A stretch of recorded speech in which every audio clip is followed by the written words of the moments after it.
Yo, what is up guys, Ghost here, and today we're going over all of the weekly missions and the new game modes, as it is of course Tuesday for Battlefield 2042, and then I wanted to pick your guys' brains about the possibility of what Battlefield 2042 will be like if some of the maps had Battlefield 4 style Levolution in them, and maybe more importantly, if they had naval vessels and boats and things like that. So over on Reddit this morning, I saw this beautiful piece of concept art that was posted there, and it shows the stranded map after the tide has come in and it's flooded the entire area, and I'm sure you guys can imagine what it would be like if this was actually a Levolution event on this particular map. Turns out the guy who made this particular piece of concept art is called Emad Alden, and he is incredibly talented. He's not associated with DICE or EA in any way, but if you go over to his Twitter, he's got tons and tons of concepts for Battlefield 2042 and different Levolution events that I think would have suited the game tremendously well. As always guys, before we get started, don't forget to hit the subscribe button if you do enjoy the content, that way you won't miss out on any future Battlefield videos. We're coming up close on 43,000 subs here in a little while, so it would mean the world to me if you guys could help me out and hit that button. As always guys, cheers for the support. So before we get into the main meat of the video here, today is Tuesday, and you know what that means, it's reset day, so let's quickly run over the weekly missions and of course the new available game modes. So for the week 6 missions, first off we have 6 teammates healed or resupplied, 5 enemies disrupted with EMP or concussion effects, and then 3 revives concealed or teammates revived while covered by smoke. So what you have to do for this one is throw a smoke down on an ally, and if somebody else revives that teammate, you will get a revive concealed. If you revive them yourself, then you'll get obviously a revive while covered in smoke. And then for this one here, you just need to throw EMP grenades or concussion grenades. Easy enough there. Moving on to tier 2, we've got 10 kills on disrupted enemies. So again, disrupted enemies coming back to tier 1, concussion grenades, EMP grenades, anything like that is going to disrupt an enemy, and you're actually going to have to kill them while they are under that effect to get some contribution to this mission here. Then we've got 1000 damage inflicted with vehicles, 15 kills and assists, nice and easy. Moving on to tier 3, we've got 2500 damage inflicted with explosives, 3 multi-kills performed, and 50 objectives captured or neutralized. And then finally, for the weekly bonus mission, it's pretty simple, 20 enemies spotted and spot assists. So overall here, this is a fairly easy week. The only ones I think you'll actually have to go out of your way to accomplish are going to be the kills on disrupted enemies here and the enemies disrupted with the EMP or the concussion grenades. Personally, I don't really ever use either of those nades, so I'm going to have to remember to actually bother equipping them. Okay, moving on to game modes this week for Conquest. Of course, we have the other side of Conquest, so Exodus Conquest has now been replaced by Seasons Conquest, and then in Breakthrough, Seasons Breakthrough has been replaced by regular old Breakthrough. And then if we come down to Portal, we have Rush XL, 128 player rush, and Conquest of Ages, which is of course Conquest on all the 3 past Battlefield games in the Portal mode. And then of course later on in the week, on Friday, for Friday Night Battlefield is going to be TDM Grind, and then the new Portal mode there will be Conquest Superiority, which I believe is kind of like Air Superiority but with ground vehicles. So it says gain control of multiple objectives using a variety of ground vehicles in Conquest Superiority. So as I mentioned at the beginning of this video, I really feel like DICE missed a trick in Battlefield 2042 by not really having any kind of large-scale Levolution events. I mean, yes, there is Orbital, but I have to be honest here and say I think the only reason they had the shuttle launch or the shuttle blowing up on Orbital is to demonstrate how great the game looked in the beta. That's the reason it was the beta map. It was a selling point, and if you look at any of the other base maps in the game, there isn't anything anywhere near as cool as the shuttle launch on Orbital. But the lore and the world of Battlefield 2042 is a world in chaos. Global warming has struck, the world is topsy-turvy, it's upside down, and this would be the perfect world where you could have all different kinds of environmental Levolution style effects and map changing things happening on pretty much every single map. And if we actually go and look at some of the things that Emad has been designing here, it seems he's pretty much on the same page. So here is one of his map ideas. This map is called Whiteout, probably inspired by one of the Battlefield 4 DLC maps, and it says Whiteout is set in Bern, Switzerland, in a huge factory that has a blizzard, storm and avalanche as the mid-game events. The map might seem small from above, but it's actually really big, hence the amount of flags. The game will start with normal weather, and like Fjell in Battlefield 5, the blizzard would occur randomly and with it will come the avalanche. So there you go, environmental destruction, that definitely sounds pretty cool.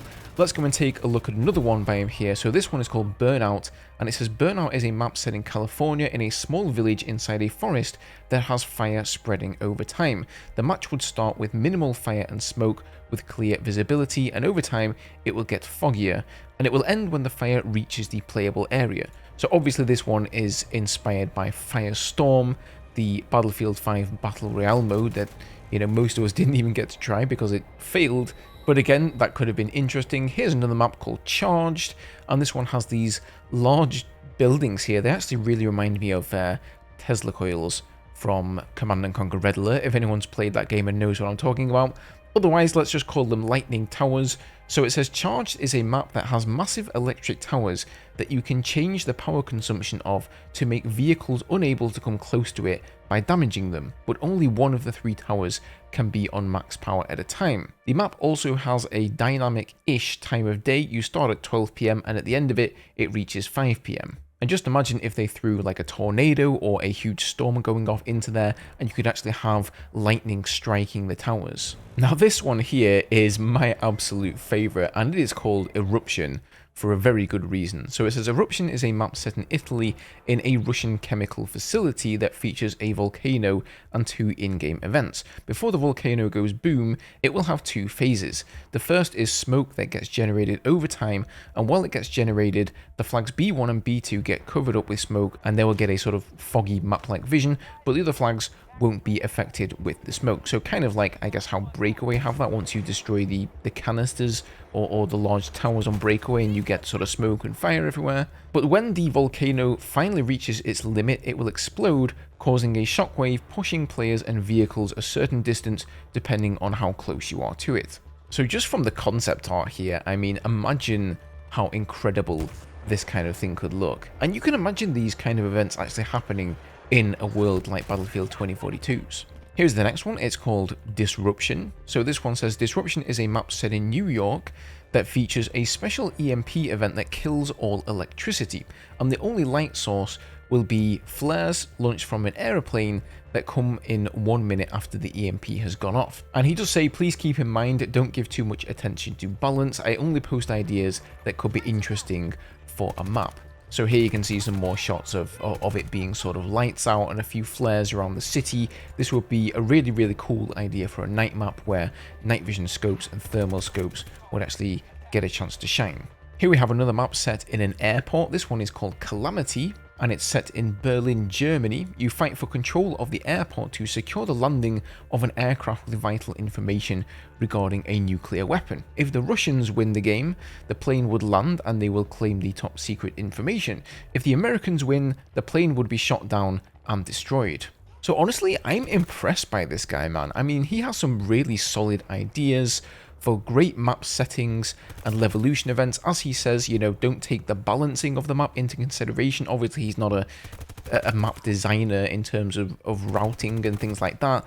But, you know, as fundamental ideas here, these are all maps that, personally for me, I would be super stoked to play in Battlefield 2042. And if we got some new DLC announced and like 4 of these maps were in it, like, sign me up, man. He also had a couple of concept art pieces of Siege of Shanghai here, which obviously, as we know in Season 5, or most of you will have heard, the Season 5 map is going to be inspired by one of the Battlefield 4 locations, and everybody's minds kind of got busy guessing and thinking where that could possibly be.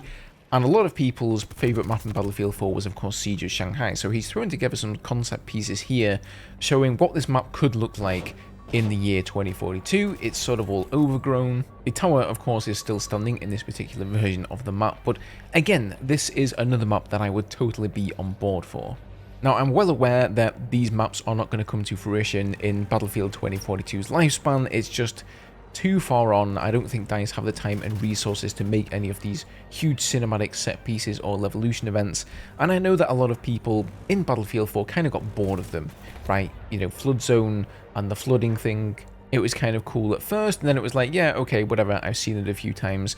But I think that if they were going to do it in any game, like I've said, you know, 2042 was like the perfect game for that. Also, if you compare how the maps were actually changed in BF4, like with the skyscraper falling down in Siege of Shanghai or in Flood Zone with the flood happening, it actually changed the way you have to play the map. In Orbital, whether the shuttle gets blown up on the launch pad or it takes off and flies off into space, it doesn't really matter. There's some debris sort of strewn around and you know, on the runway up to the launch pad, but it doesn't really have any impact on the way that you play the map. It looks really cool, you know, I don't want to take anything away from the people who worked on that event, like, they knocked it out of the park, but it doesn't really feel like BF4 Levolution. Anyway, let me know what you guys think about these down below, guys. I just wanted to share this with you and get your thoughts because, like you can probably tell, I'm pretty stoked for this. Like, these ideas seem really, really cool, and I hope DICE have seen these concept arts and they're thinking about these things going into the next Battlefield game. But let me know what you guys think. As always, thank you for spending some time with me today. Hope you guys have a good one, and I'll see you in the next video.